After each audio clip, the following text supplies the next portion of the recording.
Olá, sejam sempre bem-vindos ao canal Estudos da Doutrina Espírita.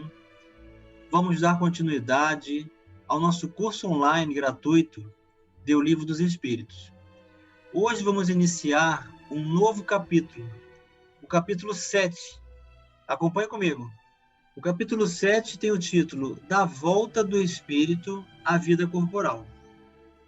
Então agora nós vamos tratar das questões do espírito errante, desencarnado, que vai reencarnar. Então os tópicos são prelúdio da volta, união da alma e do corpo, faculdades morais e intelectuais do homem, influência do organismo, idiotismo e loucura, a infância, simpatia e antipatia terrenas, e esquecimento do passado. Então vamos abordar hoje o primeiro tópico, prelúdio da volta. É a questão 330. Sabem os espíritos em que época reencarnarão? Pressentem-na, como sucede ao cego que se aproxima do fogo. Sabem que tem de retomar um corpo, como sabeis que tem de morrer um dia, mas ignoram quando isso se dará. E aí os próprios espíritos que responderam essa pergunta fizeram com que Allan Kardec estabelecesse essa correlação, que nós buscássemos a questão 66, onde isso foi tratado. Esse retorno depende do estado de consciência, de vontade de progredir e aceitar o processo reencarnatório, a não ser que ela seja uma reencarnação compulsória. E a subpergunta A. Então a reencarnação é uma necessidade da vida espírita, como a morte o é da vida corporal? Então, o próprio Allan Kardec, pressentindo a conclusão, o conteúdo abordado, fez a pergunta e os espíritos confirmaram, certamente assim é. É uma necessidade. Para que haja progresso, é necessário que haja a união do espírito com a matéria. Questão 331. Todos os espíritos se preocupam com a sua reencarnação? Muitos há que em tal coisa não pensam, que nem sequer a compreendem. Depende de estarem mais ou menos adiantados. Para alguns, a incerteza em que se acham no futuro, que os aguarda, constitui punição. Então, por experiência mediúnica, nós já nos deparamos com inúmeros espíritos que repudiam completamente a ideia de retornar ao corpo físico, por representarem para eles sinônimo de dor, de reencontro consigo mesmo, de desafios, de reencontrar as consequências das próprias escolhas. Então vão adiando esses que consideram e sabem que existem. E há aqueles que o ignoram totalmente. Mal sabem que existe esse mecanismo natural, porque depende dessa estrutura de entendimento para avaliarem a real necessidade. Questão 332.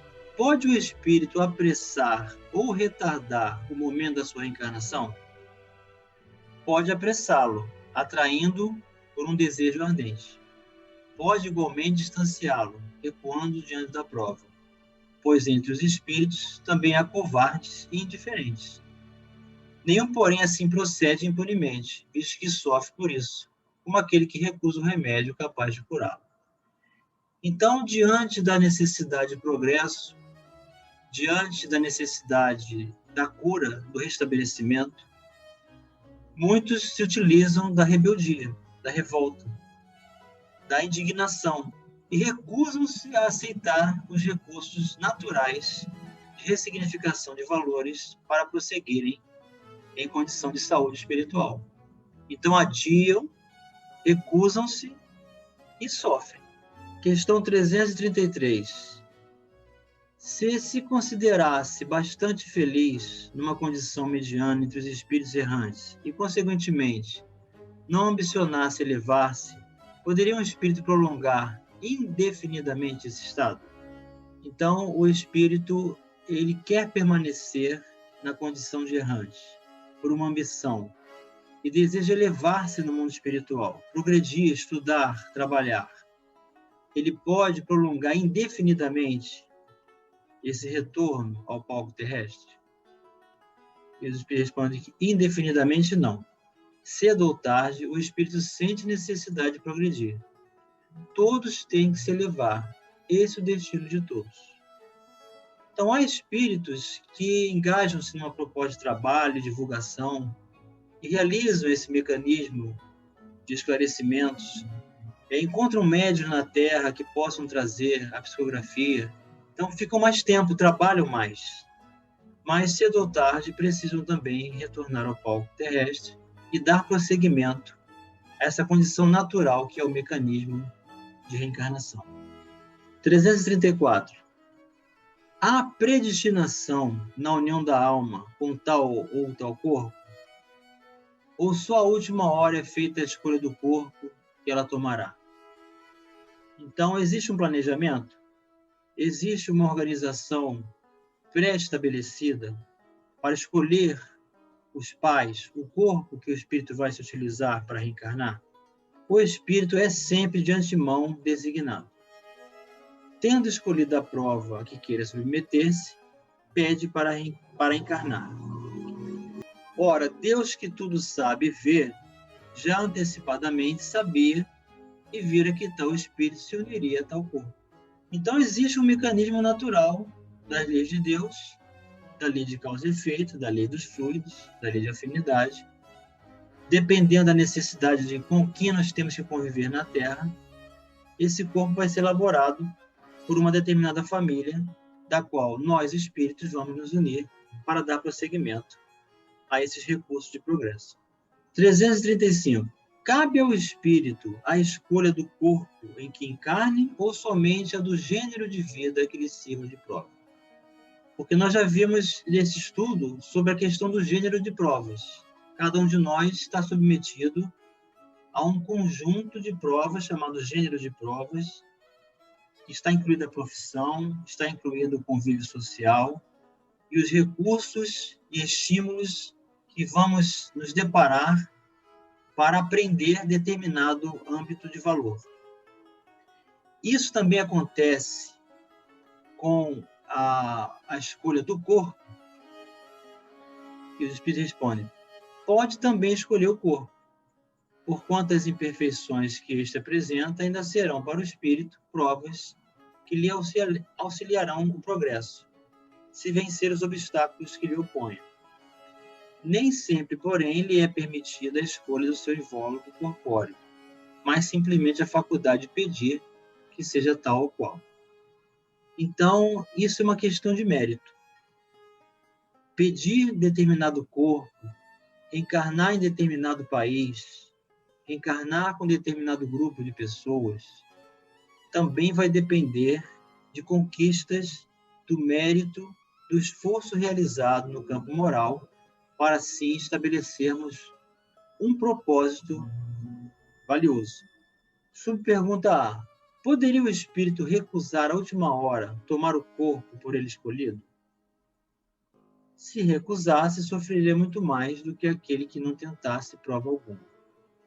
Então, nós sabemos que isso também acontece, que é o que acontece com as crianças natimortas, que o parto faz com que a luz da criança não vingue e aí ele já nasce morto.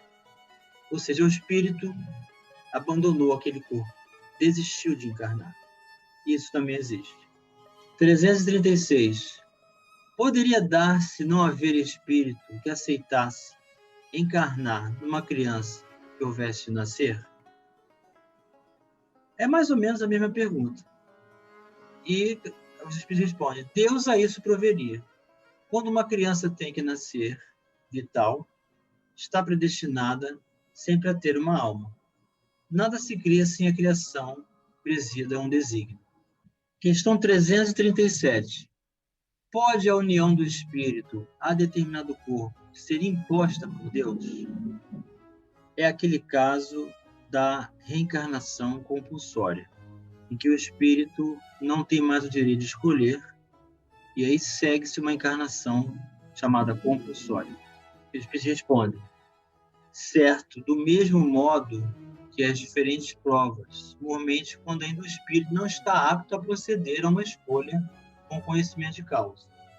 Então, tem essa questão do espírito que está nas suas primeiras encarnações, não tem noção do que vai escolher, recebe as oportunidades das primeiras encarnações designadas pelo alto, ou, o segundo caso, por expiação, pode o espírito ser constrangido a se unir ao corpo de determinada criança, que pelo seu nascimento e pela posição que vem a ocupar no mundo, se lhe torna instrumento de castigo.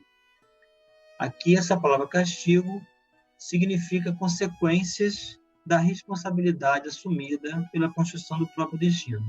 Não é uma punição divina, é uma consequência das necessidades de vivenciar a expiação, assistir algo sem poder modificar.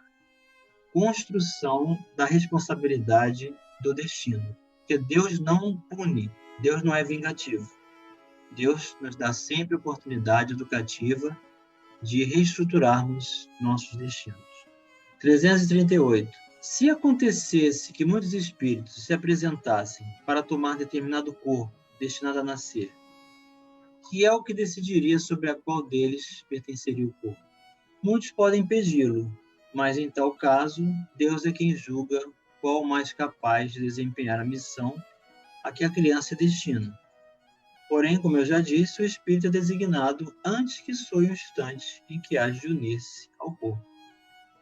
É por isso que o único espermatozoide consegue chegar até o óvulo para fecundá-lo, que é este que está designado espiritualmente, escolhido para se associar àquele corpo. 339. No momento de encarnar, o espírito sofre perturbação semelhante que experimenta ao desencarnar? Muito maior e, sobretudo, mais longo. Pela morte, o espírito sai da escravidão. Pelo nascimento, entra para ela. Ou seja, nós sofremos muito mais para reencarnar do que para desencarnar.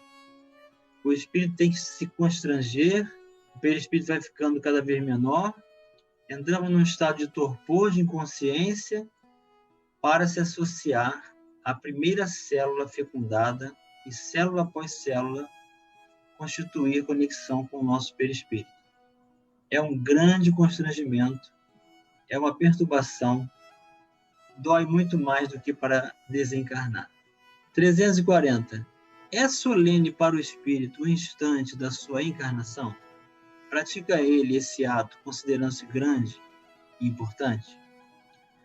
Procede como viajante que embarca para uma travessia perigosa e que não sabe se encontrará ou não a morte nas ondas que se decide afrontar. Uma comparação aqui nos mostra os graves riscos que o espírito tem ao conectar-se ao corpo e o quanto a matéria pode ser pesada para a consciência e o quanto se pode iludir-se com as facilidades do mundo e perder esse rumo. Aí vem a contribuição de Kardec. O viajante que embarca sabe a que perigo se lança, mas não sabe se naufragará. O mesmo se dá com o espírito. Conhece o gênero das provas a que se submete, mas não sabe se sucumbirá. Assim como, para o espírito, a morte do corpo é uma espécie de renascimento, a reencarnação é uma espécie de morte, ou antes de exílio, de clausura. Ele deixa o mundo dos espíritos pelo mundo corporal, como o homem deixa este mundo por aquele. Sabe que reencarnará, como o homem sabe que morrerá. Mas como este, com relação à morte, o espírito só no instante supremo, quando chegou o momento predestinado, tem consciência de que vai reencarnar.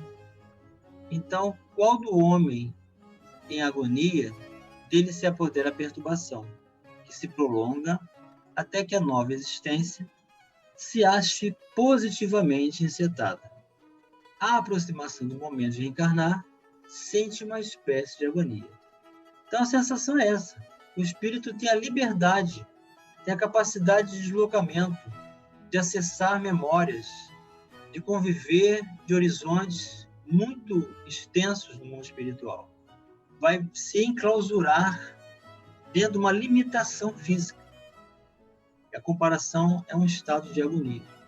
341. Na incerteza em que se vê quanto às eventualidades do seu triunfo nas provas que vai suportar na vida, tem o espírito uma causa de ansiedade antes da sua encarnação? De ansiedade bem grande, pois que as provas da sua existência o retardarão ou o farão avançar, conforme a suporte. Questão 342. No momento de reencarnar, o espírito se acha acompanhado de outros espíritos, seus amigos, que vêm assistir a sua partida do mundo incorpóreo, como vêm recebê-lo quando para lá volta? Então, o espírito está sozinho ou existe uma equipe assessorando o seu retorno, assim como ele é recebido ao desencarnar? Os espíritos respondem: depende da esfera que pertence.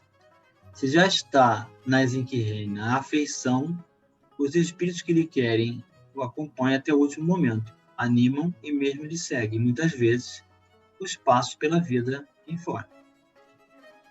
Então, existem infinitos tipos de reencarnação.